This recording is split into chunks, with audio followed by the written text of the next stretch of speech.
If it's convenient for you, let's stand.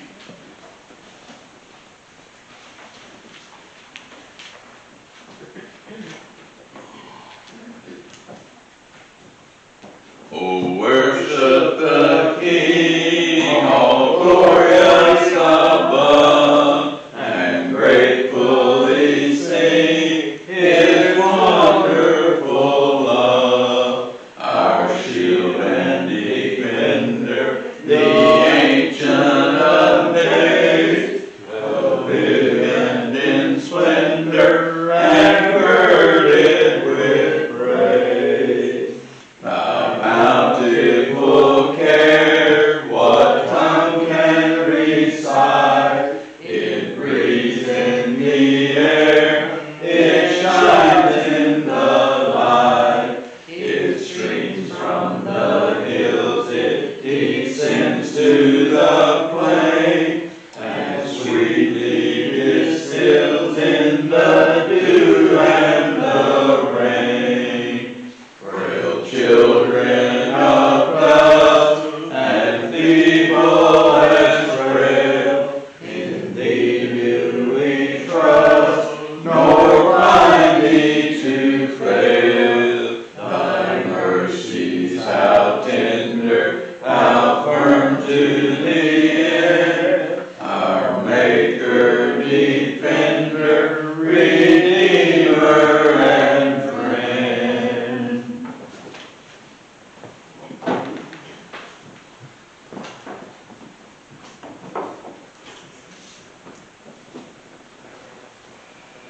Calvin told me that I had plenty of time. Just bring my notes.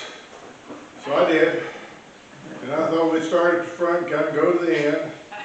Not sure just how we'll do it, but we will get to the end at some point. Amen. Always get to the end. I appreciated the prayer, the comment about serving God's will. What is God's will? And I've heard over my years, and I've got a few behind me, not as many as that 76 or 7-year anniversary. Wow. I mean, my wife and I got 63, but we're short a dozen. Anyway, I hear people, and I had a friend of mine once ask me, he said, I just wish I knew what God's will was for me. And I've heard that a lot. And I happened to tell him, Wayne, that's the simplest thing on earth. I said, that answer is just too simple to even, why should anybody talk about that? Because it's easy. He said, well, please tell me what it is. So I did. And then the next question, I'm coming back to that one. The next question is, how should I live according to God's will? Those are the simplest things in the world. Simple answers. God expects you to go develop a cure for cancer. That wasn't God. Maybe that was someone else. God expects you to leave all the suffering in the world. Not going to happen. We were in India on one occasion, and Dr. Gorganis had told us, he's leading the group. He said, don't give money on the street to beggars. Said, don't. So my wife and I were in town, and I saw this poor little lady coming down, and I said, yeah, I'm going to give her a 10 rupee. 10 rupees. A rupee is 33 cents. So I thought 10 rupees. That's $3 and change. So I gave her a 10 rupee bill, I think it was. Might have been a coin bill from her. And she thanked me and all that as best she could, and I said, you're welcome as best I could. And then we went into the store to do whatever we was going to do, and she went back out there. We came back out of the store in a few moments, and around the corner came this sweet little lady and about 200 of her friends. Dr. Gorgiana said, Charles, you can't take care of them all. You can't alleviate all the suffering that's in India. And at that time they had less than 1 billion people. They're up about 1.6 billion now, something like that. So maybe he wants you to, or maybe he wanted you to, because we have to look back at ourselves now, or if you're young, you still got it ahead of you. He wants you to uproot yourself and your family and moved to a far country. Now, most missionaries that I ever saw, the first place that they ever wanted to go was Hawaii. Well, that's pretty bad. And in Granbury, we've got a couple that goes and spends a month or so in Hawaii every year as missionaries. And the church furnishes them with a house on the beach, by the way. It's tough. Ron says, but you know, they asked me to come, so I go. It's a tough life over there. Well, Abraham was an example, and his life was pretty tough. He didn't go to Hawaii. Stephen in Acts was out in the desert, and sometimes that desert way means just as far off or away from civilization, all, but that's where Stephen was. And he didn't know really why he was out there. But God said, you go on out there and I'll see what we can do with you. And so Stephen went out there, and then he left there after he baptized the guy. And all of a sudden, and I still wish the Bible spoke a little more to it, all of a sudden it says Stephen appeared in Azotus. How did he get there? Beam me up, Scotty, it's time. I don't know. I don't know if he walked there. You know, I don't know if God moved him there, but he moved right on. And then because he had done what God said, then the Lord settled him down in, I believe it was Caesarea, and he was there for 20 plus years, at least that we know as we read through the book of Acts. He was there a long time, had 4 daughters over there. So, you know, what are we going to do for God to be assured that we're doing God's will? What is God's will for us, and how do we live for God's will? Well, in Matthew it tells us, it's pretty easy. He says in Matthew 10:22, if you give a cup of cold water in my name to the least of these, you won't lose it. You won't lose your reward. Just a cup of cold water. Now here in Texas, that's pretty nice in summertime, isn't it? A cup of cold water. When I used to be in the Panhandle plowing, they'd bring me out, you know, various things. The best thing that they ever brought to me would be one of those sacks that you put on the front of your tractor and let the air cool it as it soaked water out of it. Y'all remember those flax sacks? And that water would cool. And in the middle of the afternoon, there were 101 or 2 or 3. That was pretty nice. They didn't provide me with an umbrella, but they did give me a flax bottle of cold water. So that was good. God says, do the little things. You don't necessarily have to be doing the major things in the world. Just give them a cup of cold water. In 2 Peter 3, we see a little quotation there when it's talking about end times. And we have to look at various things, and I always get 2 Peter and 1 Peter mixed up. I'll get to there in a second. Get the wrong one. 2 Peter 3:11, he's talking about the end of the world. But he's talking about the now. We're living in the now. But he's going to talk about the end. And he says, you know, don't overlook this fact, beloved. With the Lord, one day is 1,000 years, and 1,000 years is one day. The Lord is not slow to keep his promises, as some count slowness, but is patient towards you, not wishing that any should perish, but all should come to repentance. That's his wish. But the day of the Lord will come like a thief, and then the heavens will pass away with a roar, and the heavenly body will be burned up and dissolved, and the earth and the works that are done in it will be exposed. Now here's the question. Here's the tough question for all mankind for all time. Since all these things are to be dissolved, since all this is going to go away, what sort of people ought you to be? What sort of people ought you to be? And it continues that on your version you're reading. What sort of people you ought to be live in lives of godliness and holiness. What kind of people ought you to be? Well, you know, today in Texas, and this is not politics here, by the way, and in the United States, everybody's wanting to have the 10 Commandments put back up on the wall. Right? That's pretty good. Christ hung those on his cross and said these are done away with. But in Texas now, in every school room, classroom in Texas, they have to put the 10 Commandments up on the wall in a readable language. You know, I wish they put it up in Hebrew. Have good luck with that one. But anyway, you know, and just yesterday my wife was reading to me about the new law that takes place in 2030, where Texas students have to read the Bible. And they're going to be tested on how much Bible they have read in certain sections. And you know, Bible reading is good. I actually encourage it. But where you ought to be reading the Bible is in your home, with your mom and your dad, and in church with your fellow Christians. Schoolroom's not where you ought to be reading. And you know, what in America, sorry about this, this is a little politics here. In America, it was settled on the basis of you had the freedom of religion and the freedom from religion. There's no universal church in the United States. It's outlawed by the Constitution. So I think that law that Texas passed and signed just recently will be gone before it's ever in place. So what kind of people ought you to be? Take care of the small things. You know, sometimes we say we miss the big things because of the small things. You can't see the forest for the trees, not all that right thing.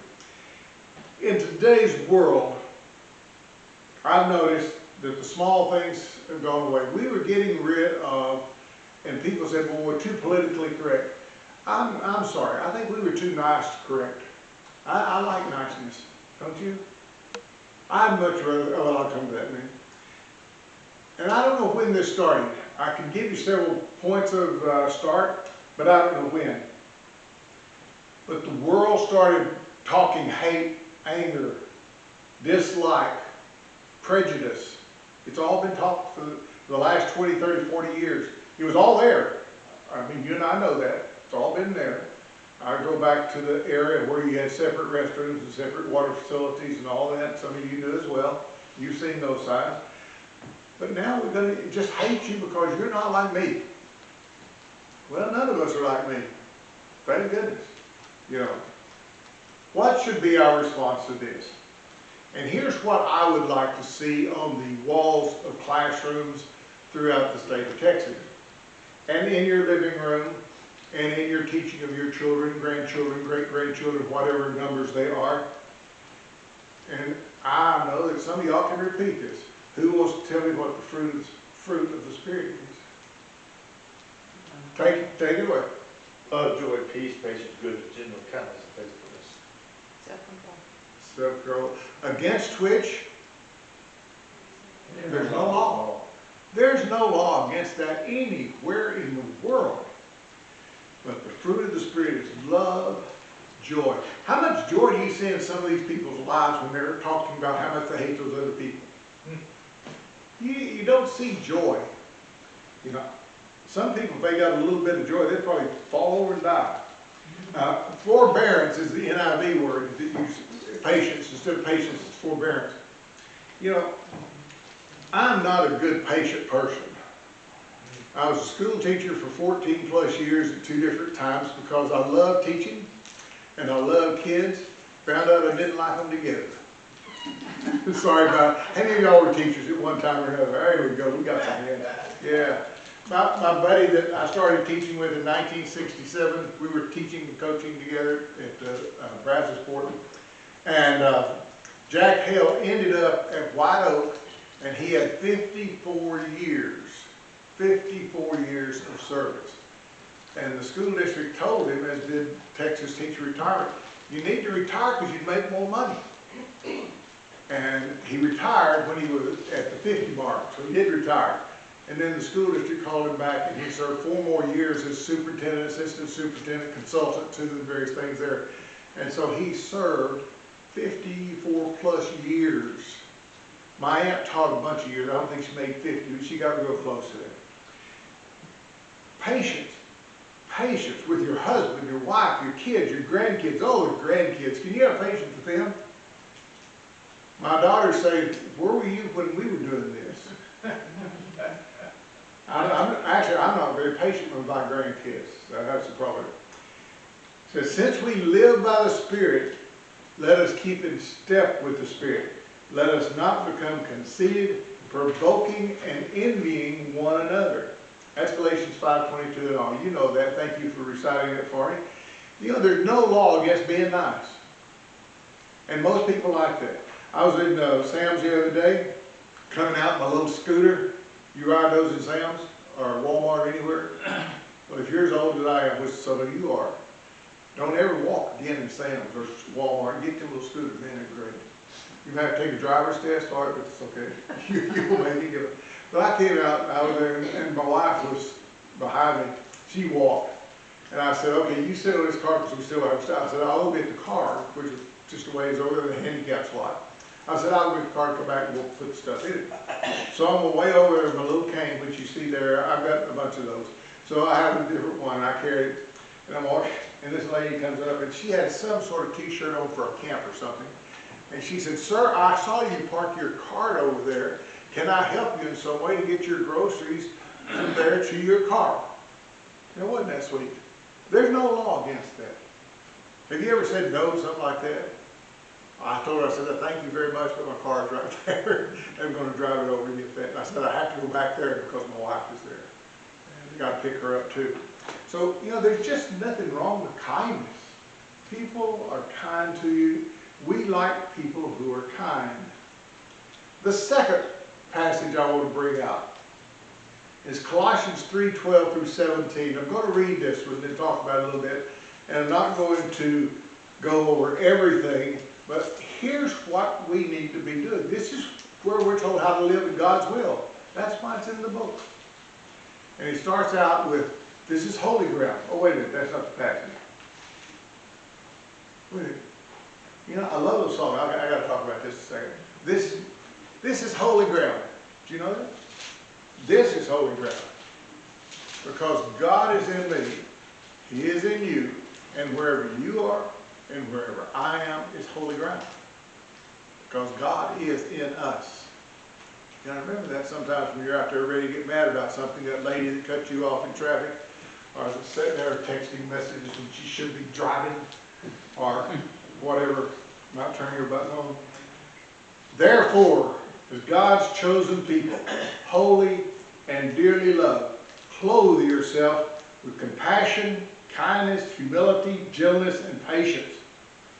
Bear with each other and forgive one another if any of you have a grievance against someone. Forgive as the Lord forgave you. But I want to yell at him just a little bit. Can't I yell at him some? No. Be kind to him.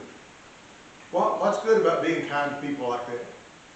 There's a passage that tells us this is what you got to live for. You be kind to those people because in being kind to them, you'll heap burning coals upon their head. Now, I take that a little bit out of text, okay? But the concept is you give them kindness and the Lord's going to take care of them. Give them kindness. So don't gripe at them, just forgive them as the Lord forgives you. Over all these virtues, all this other stuff, put on love, which binds them all together in perfect unity. Let the peace of Christ rule in your hearts, since as members of one body you were called to peace, and be thankful. Let the message of Christ, and we heard that a few times today, let the message of Christ dwell in you richly as you teach, admonish one another with all wisdom, through psalms, hymns, spiritual songs, singing to God with gratitude in your heart. And whatever you do, in word or deed, do it all in the name of the Lord, giving thanks to God the Father through Him. Now that little passage there tells us that we need to give it all in the concept of Christ. I'm going to go back to that in a moment. Got to find another passage here.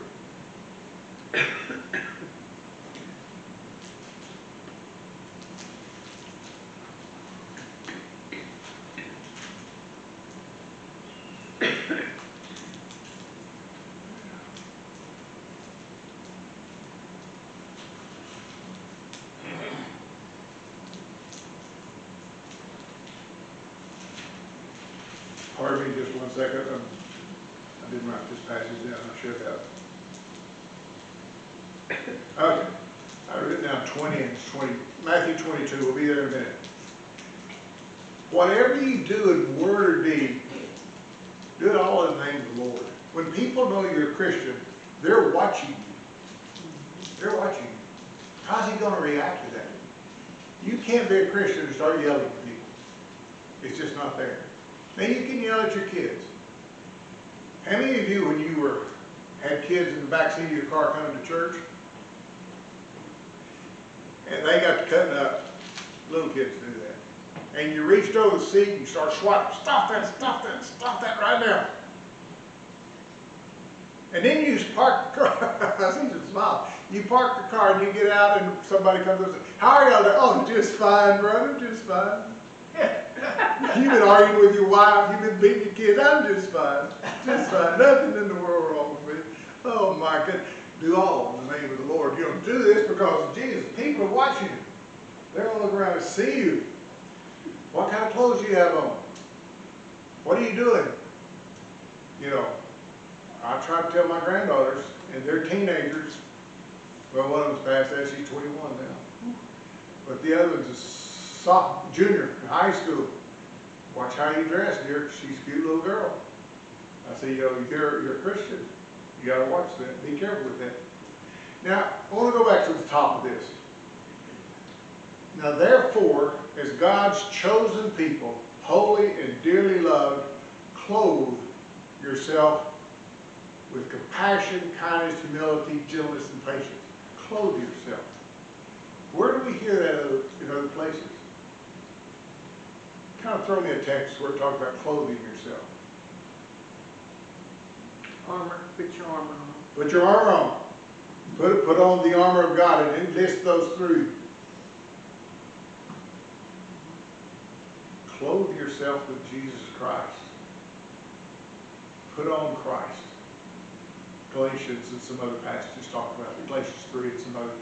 If you clothe yourself with Christ, you have put on Christ. You literally have enveloped yourself with Him. The word clothe there is to mean to envelop. And you know, over in the Middle East, they wore the robes that kind of wrapped them around you, and you know, he had multiple layers of robes to keep. It was actually for air conditioning purposes to keep the heat away from you. Clothe yourself with Christ.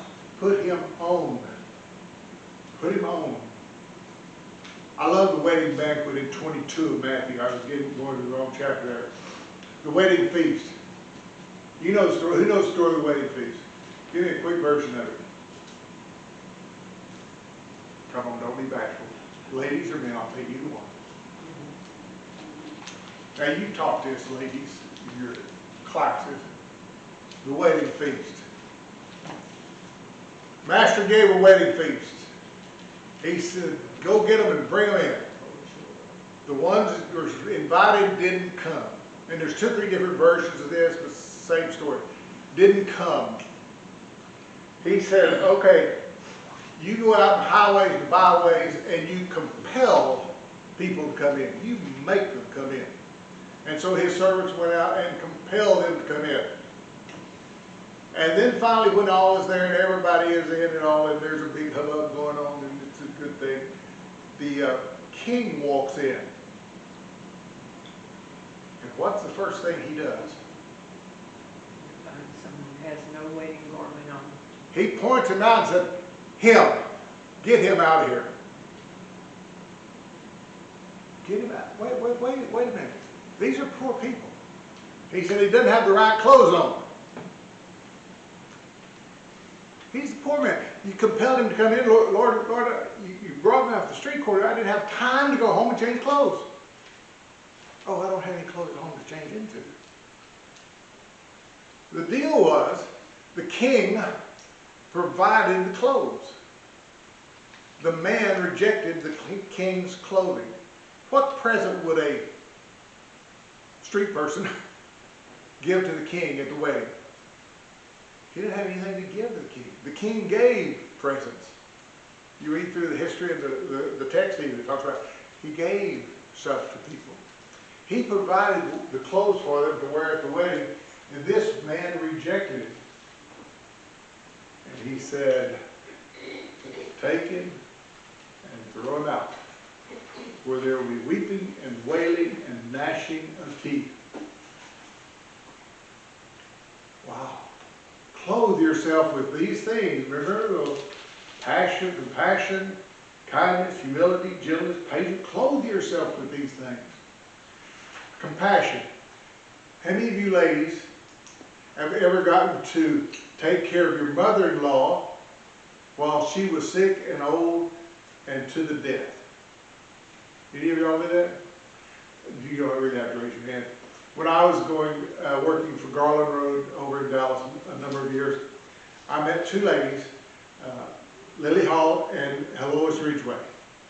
They happened to be wives of two elders, and both of them were taking care of their mother-in-law in her ancient days.